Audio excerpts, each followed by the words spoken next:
Hello everyone, next part start होता है यहाँ से कि हमें सियोंग का दिखाया जाता है।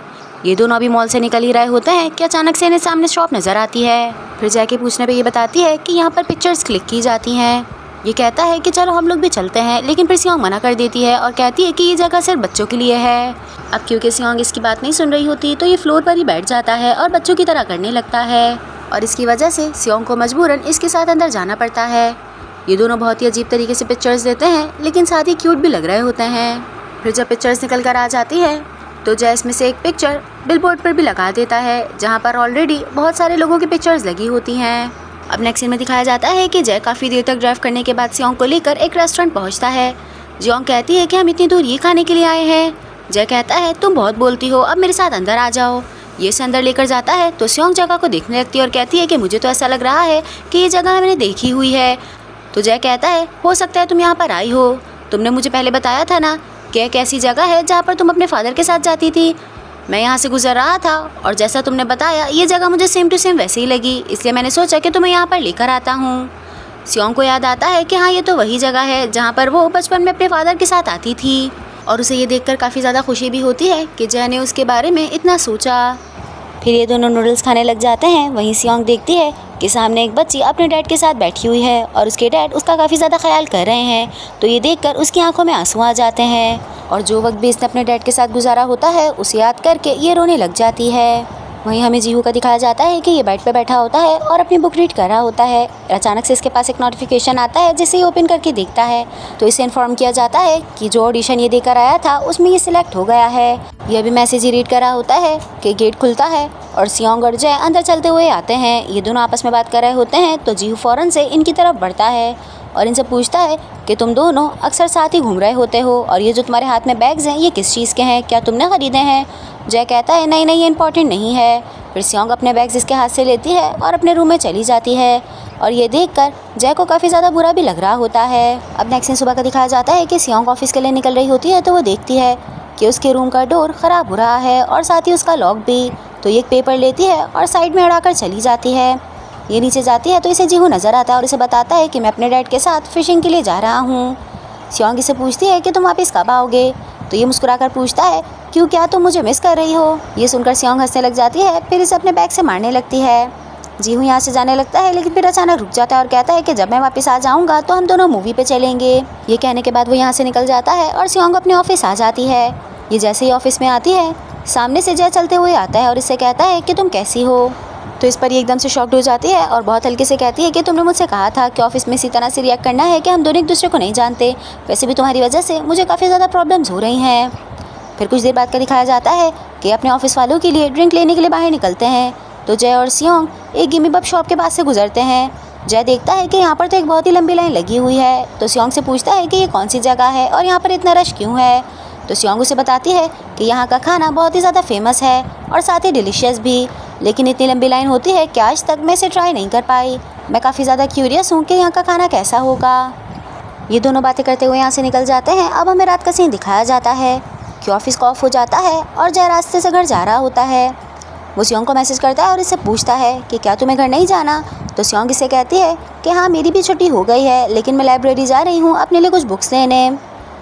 ये वही गिमी बग शॉप के पास से गुजरता है तो दिल में इसके ख्याल आता है कि सियोंग ने इससे कहा था कि वो काफ़ी ज़्यादा क्यूरियस है यहाँ का खाना ट्राई करने के लिए।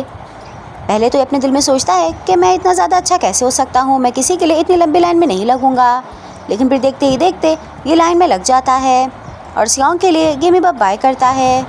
फिर ये घर आ जाता है और सियोंग का वेट करने लगता है कि अचानक से बारिश स्टार्ट हो जाती है। ये अपने दिल में सोचता है कि ज़रूरन वो अपने साथ अम्ब्रेला तो लेकर गई होगी, लेकिन फिर इसे ख्याल आ रहा होता है और ये बार बार सियोंग के लिए परेशान हो रहा होता है।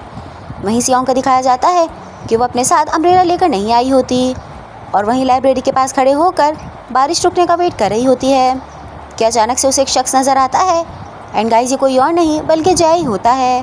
वो जैसे ही जय को देखती है इसके अम्ब्रेला के अंदर ही आ जाती है और इससे पूछती है कि तुम यहाँ पर क्यों आए हो? जय से झूठ बोल देता है कि मैं वॉक के लिए निकला था तो मुझे तुम्हारी लाइब्रेरी नज़र आ गई, मैंने सोचा यहीं वॉक करते हुए चला जाऊँ। जय इसे नहीं बताता कि इसे इसकी फ़िक्र हो रही थी जिसकी वजह से ये लाइब्रेरी तक इसे लेने के लिए आया है। फिर ये दोनों घर आ जाते हैं और टॉवल से अपने गीले कपड़ों को और बालों को साफ़ करने लगते हैं। सियोंग पूछती है कि जीहू कहाँ पर है? तो जय बताता है कि वो तो फिशिंग के लिए गया हुआ है और वो सुबह तक ही वापस आएगा। साथ ही फिर जीहू के फ्रेंड का भी पता चलता है कि आज रात वो भी घर में नहीं है। तो सियोंग ये सुनकर एकदम से परेशान हो जाती है और कहती है कि क्या इसका मतलब ये है कि आज रात सिर्फ हम दोनों अकेले हैं। कहने के बाद ये भागते हुए अपने रूम की तरफ जाती है और फिर गेट खोलने की कोशिश करती है, लेकिन वो नहीं खुलता। काफ़ी कोशिश के बाद जय इससे कहता है कि ज़रूरन कोई चीज़ अंदर अड़ गई है, जिसकी वजह से गेट कम्प्लीटली लॉक हो गया है। कल हम ताले वाले को बुलवाएंगे और तुम्हारा गेट खुलवा लेंगे। तो सियोंग इससे पूछती है कि जब तक मैं क्या करूँगी। जय से कहता है ज़ाहिर है मजबूरी है, हम दोनों ने साथ सोना पड़ेगा। सियोंग एकदम से गुस्सा करने लग जाती है और कहती है कि मैं तुम्हारे साथ नहीं सोऊंगी। और ये कहने के बाद वो बेड की साइड पर भागती है। फिर वो सियोंग से कहता है कि अच्छा तुम जाओ और जाकर पहले नहा लो। तो सियोंग को ये सुनकर और भी गुस्सा आता है और वो कहती है कि तुम किस तरीके के अजीब सेंटेंस यूज़ कर रहे हो, मैं नहाने के लिए नहीं जा रही। तो इस पर जय कहता है चलो ठीक है, पहले मैं चला जाता हूँ, वैसे भी बारिश में मैं बहुत ज़्यादा भीग गया हूँ। ये कहने के बाद वॉशरूम में चला जाता है और सियोंग बाहर आकर बेड पर ही बैठ जाती है। फिर अचानक से उसकी नज़र पड़ती है तो वो देखती है कि यहाँ पर गेमी पब रखा हुआ है। लेकिन सियोंग को समझ आ जाता है कि उस जगह पर तो हमेशा रश ही रहता है, तो ये ज़रूरन लाइन में लग के मेरे लिए ख़रीद कर लाया है। और ये याद करके वो काफ़ी ज़्यादा खुश हो जाती है। जय वॉशरूम में होता है और शावर लेने के बाद वो अपना ड्रेस चेंज करता है कि अचानक से इसे फ्लोर पे नज़र आता है कि एक बहुत ही बड़ा सा कॉकरोच गुजर रहा है। और कॉकरोच को देखकर ये एकदम से डर जाता है। फिर फ़ौरन से भागते हुए वॉशरूम से निकलता है और सियोंग के पीछे चला जाता है। ये दोनों एक दूसरे को देखते हैं और ज़ोर ज़ोर से चीखने लग जाते हैं। जय सियोंग से कहता है कि प्लीज़ तुम वॉशरूम में जाओ और उस कॉकरोच को मार दो, मुझे बहुत ज़्यादा डर लग रहा है। सियोंग भी डर रही होती है और ये दोनों एक दूसरे के पीछे भाग रहे होते हैं। अचानक से सियोंग का पैर मुड़ता है और उसके हाथ से जय का टॉवल खुल जाता है। फिर ये दोनों एक दूसरे के ऊपर गिर जाते हैं। जय काफ़ी ज़्यादा नर्वस हो रहा होता है। फिर वो सियोंग से कहता है कि तुम अपनी आंखें बंद कर लो। सियोंग को समझ नहीं आता और वो पूछती है कि क्या तुम्हारा दिमाग ख़राब है जो मैं अपनी आंखें बंद कर लूँगी, ये किस किस्म की बातें कर रहे हो। तो जय कहता है कि क्या तुम चाहती हो कि मैं इसी तरीके से खड़े हो जाऊँ, मेरा टॉवल खुल चुका है। सियोंग नीचे की साइड पर देखती है और फिर बहुत ज़ोर से चीखती है, जल्दी से अपनी आंखों पे हाथ रख लेती है और जय फ़ौरन से खड़े होकर अपने रूम में भाग जाता है। अब रात का सीन दिखाया जाता है कि सियोंग बेड पर जबकि जय फ्लोर पर सो रहा होता है। इन दोनों को नींद नहीं आ रही होती और ये दोनों ही करवटें बदल रहे होते हैं कि अचानक से जय खांसना स्टार्ट हो जाता है। सियोंग की आवाज़ देती है लेकिन फिर भी वो कोई जवाब नहीं देता। तो ये उठकर जाकर उसे देखती है कि जय को तो काफ़ी तेज़ बुखार हो रहा है। ये काफ़ी परेशान हो जाती है और उसे पूछती है कि तुमने मुझे कुछ बताया क्यों नहीं। इस पर जय कहता है कि हाँ मैं बारिश में भीग गया था, उसी की वजह से फीवर हो गया है और ये इतनी बड़ी बात नहीं है, इसलिए तुम ज़्यादा ओवर एक्टिंग नहीं करो। तो सियोंग पानी लेकर बैठ जाती है और इसे ठंडे पानी की पट्टियाँ लगाने लगती है। इसकी पट्टियाँ लगाने से जय को काफ़ी ज़्यादा सुकून मिलता है। वो कहता है कि ये पट्टियाँ मेरे लिए काफ़ी ज़्यादा रिफ्रेशिंग हैं और इसी तरह से लेटे लेटे वो सो जाता है। सियोंग पूरी रात बैठकर इसी के सर पे पट्टियाँ रखती रहती है। जब सुबह जय की आँख खुलती है तो वो देखता है कि सियोंग बेड से लगकर वहीं पर बैठी हुई है और वहीं पर बैठे बैठे वो सो चुकी है। साथ ही ये सोचकर इसे काफ़ी अच्छा भी लग रहा होता है कि सियोंग ने पूरी रात बैठकर इसकी टेक केयर की है। ये उठकर बैठता है और सियोंग के चेहरे पे जो बाल आए होते हैं उन्हें हटाने लग जाता है। ये भी बाल ही हटा रहा होता है कि अचानक से सियोंग की आँख खुल जाती है और ये दोनों बड़ी हैरत से एक दूसरे को देखने लग जाते हैं। सियोंग की तो हरकतें ही देख के फील हो रहा होता है और शायद वो जानती भी है कि वो जय को पसंद करने लगी है, लेकिन जय इस बात को नहीं मानता और वो बार बार इस चीज़ को इग्नोर करता रहता है। नेक्स्ट पार्ट स्टार्ट होता है यहाँ से कि हमें सियोंग का दिखाया जाता है। ये किचन में खड़ी होती है और जय के लिए दलिया बना रही होती है। रेसिपी को फॉलो करते हुए इसे अचानक से सुबह का सीन याद आ जाता है। कुछ देर बाद जब खाना रेडी हो जाता है तो ये जय के पास लेकर आती है। जय दलिया को देख रहा होता है, फिर कहता है कि मुझे ऐसा लगता है कि पहले तुम्हें टेस्ट करना चाहिए, ये ना हो कि इसे खाने के बाद मेरी तबीयत और ज़्यादा ख़राब हो जाए। सियोंग इसके हाथ में स्पून पकड़ाती है और इसे कहती है कि चुपचाप इसे खा लो। जय को इसमें कोई भी फ्लेवर नहीं आता तो वो सियोंग से सॉस मंगाता है। सियोंग भाग भाग कर इसके काम कर रही होती है और जो भी ये मंगा रहा होता है वो फ़ौरन से इसे लाकर दे रही होती है। फिर अचानक से रुक जाती है और कहती है कि पानी तो तुम अपने लिए ले सकते हो। इस पर जय कहता है कि क्या तुम्हें नज़र नहीं आ रहा कि मैं कितना बीमार हूँ, प्लीज़ मुझे पानी ला कर दो। इवन के जब सियोंग पानी लाकर दे देती है तो ये खुद से नहीं पीता बल्कि सियोंग से ही कहता है कि मुझे पानी पिला दो। अब नेक्स्ट सीन में दिखाया जाता है कि जीहू अपने डैड के साथ फिशिंग से वापस आ जाता है। ये जैसे ही घर में एंटर होता है सियोंग इसे सामने ही नज़र आ जाती है और वो ज़मीन पर बैठकर ब्लैंकेट को फोल्ड कर रही होती है। फिर जीहू इससे पूछता है कि तुम ये क्या कर रही हो, कल रात तुम क्या यहाँ पर सोई थी। सियोंग एकदम से घबरा जाती है, फिर कहती है कि हाँ मेरे रूम का जो दरवाज़ा है ना उसका लॉक ख़राब हो गया था और इसकी वजह से रूम नहीं खुला और मुझे यहीं पर सोना पड़ा। फिर पूछता है कि क्या कल रात तुम दोनों अकेले थे और जो मेरा दोस्त है वो कहाँ पर है। तो सियोंग कहती है मुझे नहीं पता, शायद वो अपने घर चला गया।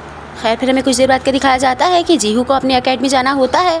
तो वो अपने रूम में आता है और देखता है कि सामने साइड टेबल पर वॉच रखी हुई है। वो ये देख के एकदम शॉक्ड हो जाता है और उसे याद आता है कि मेरी वॉच तो मेरे बैग में है। वो जल्दी से अपनी वॉच निकालता है और फिर इन दोनों वॉचेस को मैच करता है और मैच करने पे से पता चलता है कि ये वॉचेस तो बिल्कुल सेम है, इवन कि इसका टाइम भी एक ही साथ रुका हुआ है। ये भी काफ़ी हैरानी से वॉच को ही देख रहा होता है कि अचानक से पीछे से जय आ जाता है। तो ये फ़ौरन से उसे वहीं पर रख देता है। जय कहता है कि देखो मुझे ऐसा लगता है कि अब हमें बात कर लेनी चाहिए।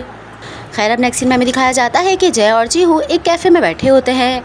जय कहता है कि देखो मैं तुमसे बात करना चाहता हूँ। जब तुमने मुझसे पूछा था तो हालांकि मुझे इस बारे में पता था, लेकिन फिर भी मैंने तुमसे झूठ बोला। जीहू लगातार इसी की वॉच को देख रहा होता है और फिर इसकी बात सुनता है और कहता है कि तुमने मुझसे क्या झूठ बोला है। जय बताता है मैंने तुमसे यही झूठ बोला था कि मैं सियोंग को पसंद नहीं करता, जबकि सच ये है कि मैं उसे लाइक करता हूँ। जीहू इसकी बात सुनता है लेकिन उसे कोई भी हैरानी नहीं होती। वो कहता है हाँ मुझे पहले से ही पता था, और ये कहने के बाद वो फ़ौरन से यहाँ से चला जाता है। फिर ये घर आ जाता है और अपनी वॉच को हाथ में लेकर बैठ जाता है। फिर पूरे टाइम के बारे में याद करता है कि जब जय यहाँ पर आया था और वो कहता था कि मैं पास से आया हूँ। कोई भी उसकी बात का यकीन नहीं करता था, लेकिन अब जीहू को ये बातें अजीब लगने लगती हैं। वो सोच रहा होता है कि हम दोनों के पास एग्जैक्ट सेम घड़ी कैसे है, जबकि मेरी घड़ी तो 20 साल पुरानी है। अब ये पता चलेगा हमें नेक्स्ट पार्ट में। जब तक के लिए स्टे ट्यून, अपना बहुत सारा ख्याल रखिएगा। Bye bye and thank you so much for watching.